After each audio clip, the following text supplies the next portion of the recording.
आज मैंने देखी है Z5 पर सिर्फ एक बंदा काफ़ी है। और आत्मा खुश कर देने वाली पिक्चर, बहुत टाइम के बाद एक ऐसी पिक्चर जिसका निर्देशक हमें कहानी सुनाना चाहता है और क्या ज़बरदस्त ढंग से उसने कहानी सुनाई है। तो अपूर्व सिंह कार्की को मेरा एक दिल से निकला हुआ सैल्यूट। पहली चीज़ तो ये, और दूसरा Z5 के लोग तो खैर मेरा ये रिव्यू क्या ही सुनेंगे, लेकिन जिस आदमी ने ये स्ट्रैटेजिक डिसीजन लिया आप लोगों की टीम में, Z5 वालों अगर आप मेरी बात सुन रहे हो, तो जिस आदमी ने आपकी टीम में ये डिसीजन लिया कि ये कंटेंट OTT पे आना चाहिए, ये फिल्म OTT पे आनी चाहिए थी बजाय सिनेमा के, जहाँ सिनेमा हॉल इस वक्त तरस रहे हैं अच्छी फिल्मों के लिए, ऑडियंस तरस रही है, इस आदमी ने बड़ी सफाई से आपको एक सुपर हिट फिल्म से बचा लिया। तो आप इसको सल्यूट मारिए और डिसीजन मेकिंग टीम से 150 फुट दूर रखिए। और तीसरी और आखिरी मेरी ओपनिंग ओपिनियन है कि शायद ज़िंदगी में मुझे कभी ये मौका ना मिले, लेकिन कभी मनोज वाजपेयी गोवा आ जाएं और मेरे से मिलें, तो मैं उनसे खुल्लम खुल्ला बहस करने को तैयार हूँ कि ये उनकी ज़िंदगी की शायद मेरी नज़रों में सबसे अच्छी परफॉर्मेंस है, भीकू म्हात्रे वाली परफॉर्मेंस से भी आगे। PC सोलंकी की क्या एक्टिंग की है उन्होंने। और आप लोग जो पिछले 4-5 महीने से बॉलीवुड का और हॉलीवुड का कोई उड़ने वाली कारें बना रहा है, कोई हवा में उड़ता हुआ टी-शर्ट बदल रहा है, कोई एक रस्सी से 2 हेलीकॉप्टर पकड़ रहा है, ऐसी फिल्मों से आप परेशान हैं, तो सिर्फ एक बंदा काफ़ी है। देखिए, आपको मज़ा आ जाए। फिल्म की कहानी आधारित है कुछ सच्ची घटनाओं पर और शुरू होती है कि एक माँ बाप, एक दिख रहा है कि एक बहुत ही मतलब गरीब तबके के माँ बाप अपनी बेटी के साथ दिल्ली के एक पुलिस थाने में आए हैं और वहाँ पता चलता है कि उस 16 साल की लड़की के साथ किसी ने बलात्कार जैसी ही हरकत की है। और वहाँ से ये आदमी कौन है, ये थोड़ा हमारे सामने आता है, क्योंकि जो महिला पुलिसकर्मी उस रिपोर्ट को लिखवा रही है वो SMS कर रही है अपने किसी बॉस को, किसी बड़े अधिकारी को, और उसके SMS के थ्रू हमें पता चल रहा है कि कोई बड़ा आदमी है। कौन है वो आगे आता है कि एक मशहूर बाबा हैं और इन्होंने ये काम किया है।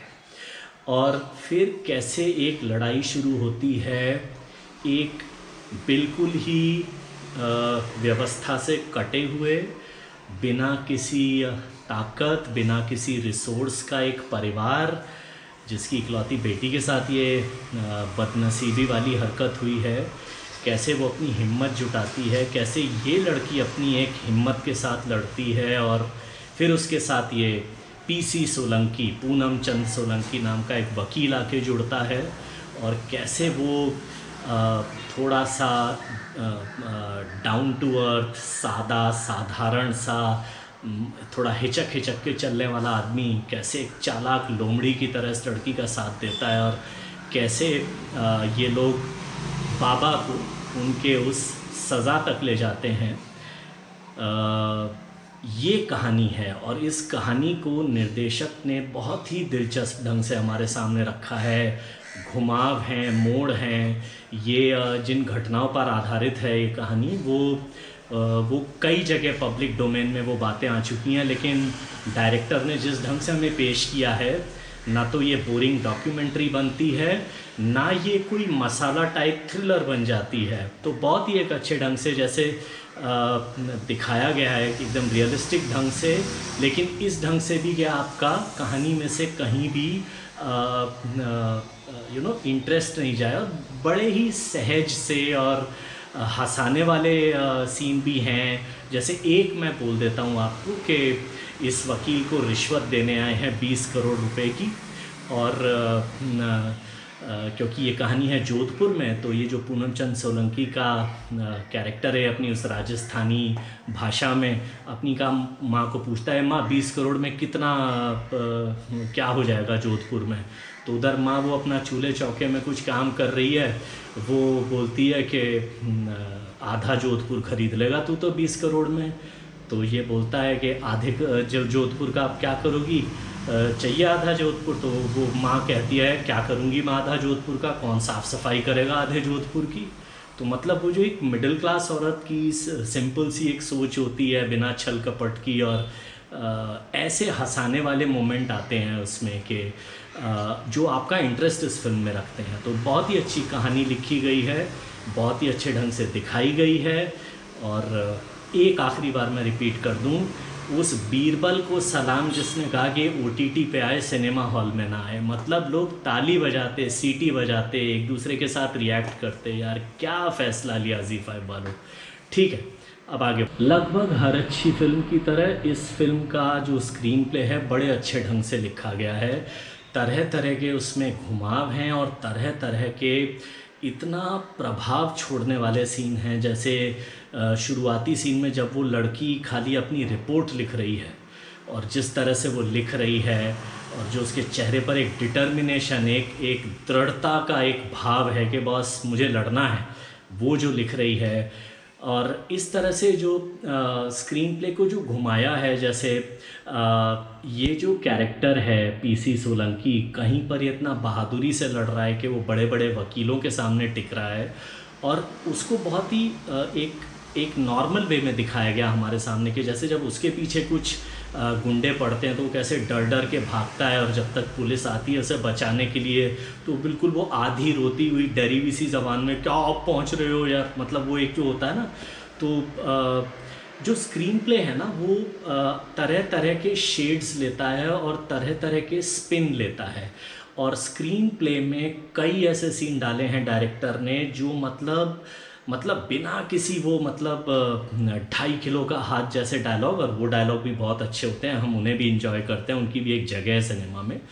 लेकिन जैसे जब ये एक स्क्रीन प्ले का एक सीन है, जैसे जब ये लड़की और उसके माँ बाप इस वकील के पास आए हैं कि अब आप हमारा केस लड़िए, तो ये पूनम चंद सोलंकी का वकील उस लड़की के बाप को एक एग्ज़ाम्पल सुनाता है कि कैसे उसने ट्रैफिक लाइट के पास हुए एक एक्सीडेंट में एक एक्सीडेंट हुआ है, और कैसे वो 3 लोगों पे केस कर रहा है, जिसमें उसने जो विक्टिम है उसके बाप पे भी केस किया है कि वो कैसे उसने अपने बच्चे को इतनी गैर जिम्मेदारी और केयरलेसनेस से अनप्रोटेक्टेड रखा।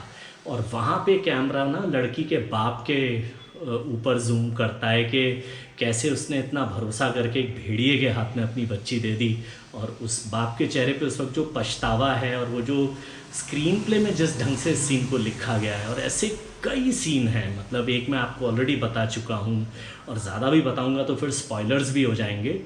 लेकिन इस तरह तरह के घुमावदार सीनों से, जैसे बार बार जैसे एक सीन में वो अपने असिस्टेंट को जब बोलता है कि तू ये केस छोड़ दे, जान का खतरा हो रहा है और तू चला जा, और वो असिस्टेंट मान नहीं रहा है, तो एकदम ये झल्ला के अब क्या पैर पड़ूं क्या तेरे, और फिर वो असिस्टेंट समझता है कि हाँ उसे छोड़ना चाहिए।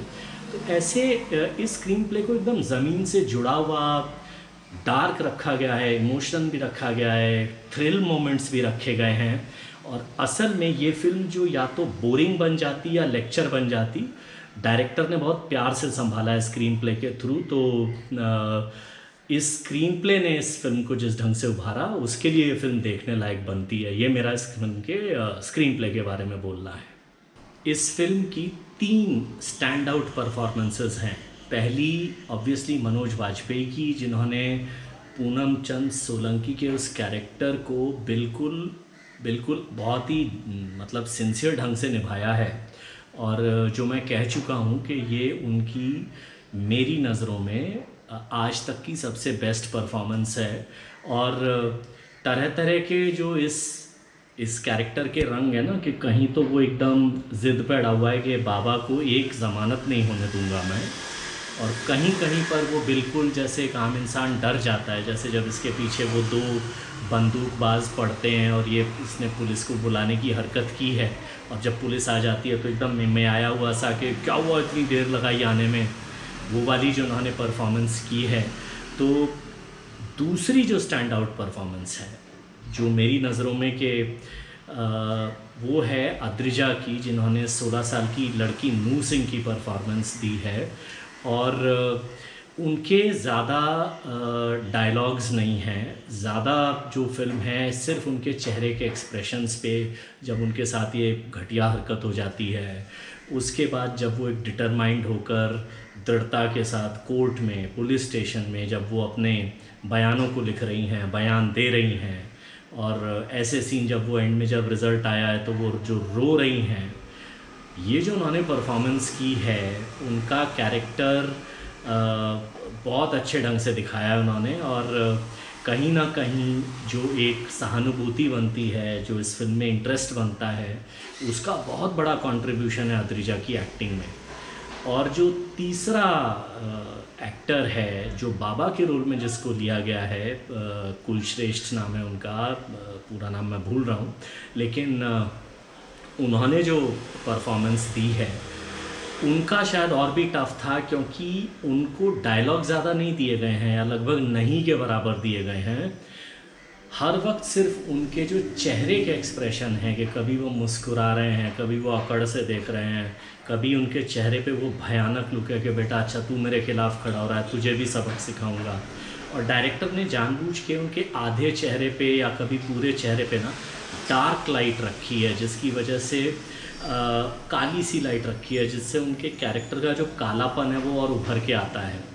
और ख़ास तौर से वो जो एंड का सीन है जब मनोज वाजपेयी कह रहे हैं कि वो एक एग्ज़ाम्पल दे रहे हैं रावण और महादेव का, उस पे जो ये एक्टर लुक दे रहा है वापस मनोज वाजपेयी को, पूरी तरह से घिर चुका है लेकिन फिर भी वो एक लुक है कि तू होता कौन है भाई मुझे रावण बोलने वाला, वो लुक है उनका। तो वो उन्होंने जो परफॉर्मेंस दी है। तो इसके अलावा जैसे जिन्होंने मनोज वाजपेयी की उस ज़मीन से जुड़ी हुई राजस्थानी माँ का रोल किया है, जो मनोज वाजपेयी का जो बेटे का रोल है, जो बड़ी बड़ी बोलते हैं दोनों बाप बेटे एक दूसरे को, और उनका जो असिस्टेंट बना है जय हिंद कुमार, जिन्होंने 16 साल की लड़की के बाप का रोल किया है, वो बहुत अच्छा अभिनय कर गए हैं।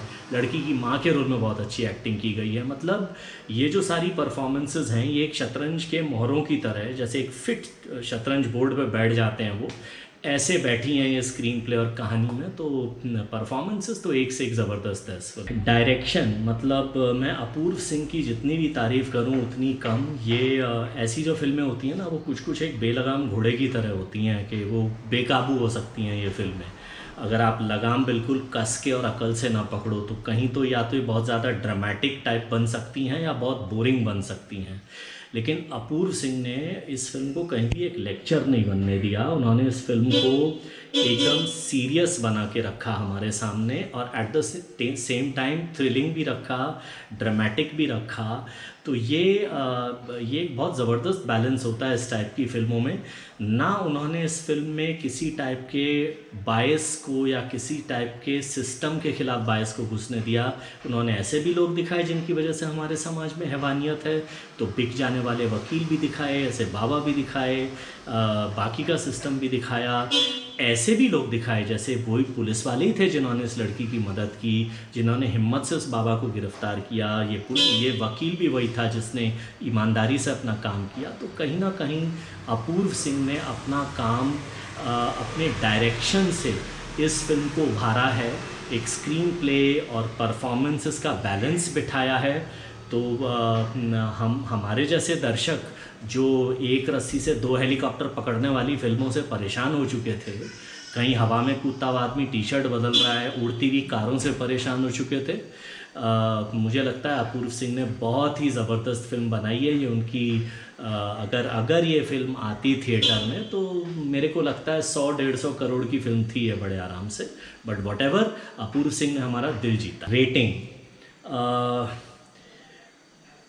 मैं वो बदनसीब बैठा हूँ आप लोगों के सामने कि मैंने तो 380, 400, 432 रुपये और 442 रुपये तक की टिकटें लेके एक से एक ऐसा ये जन्म बता दिया ना मैंने, कहीं उड़ते हुए कार वाली फिल्में ऐसी देखी हैं। लेकिन ये फिल्म अगर शायद 500 रुपये की भी होती तो भी मैं कहता कि एक एक रुपया वसूल हुआ इस फिल्म से मेरा। और मेरे लिए एक सिर्फ इस बात के लिए कि सब ने मिलके, डायरेक्टर ने हमें एक अच्छी कहानी दिखा दी, मतलब बहुत कम फिल्म बनी है बॉलीवुड की तरफ से पिछले 2-3 साल में, जो इस ढंग से हमें झकझोर दें।